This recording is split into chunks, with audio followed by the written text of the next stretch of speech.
அனைவருக்கும் வணக்கம். 2025-26 கல்வியாண்டிற்கான நேஷனல் ஸ்காலர்ஷிப் போர்ட்டல் மூலம் உதவித்தொகைக்கு விண்ணப்பிக்க மற்றும் புதுப்பிக்க போர்ட்டல் எனேபிள் ஆகியுள்ளது.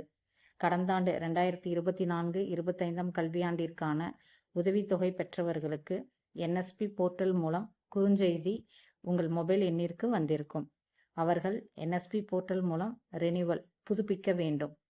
புதியதாக விண்ணப்பிப்பவர்கள் தங்களுக்கு ஏற்ற உதவித்தொகைக்கு விண்ணப்பிக்கலாம்.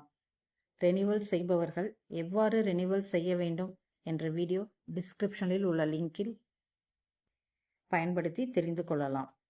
புதிதாக விண்ணப்பிப்பவர்கள் ஒன் டைம் ரெஜிஸ்ட்ரேஷன் நம்பர் உருவாக்க வேண்டும். ஒன் டைம் ரெஜிஸ்ட்ரேஷன் நம்பர் எவ்வாறு உருவாக்க வேண்டும் என்பதை டிஸ்கிரிப்ஷனில் உள்ள லிங்கை பயன்படுத்தி உருவாக்கி கொள்ளலாம்.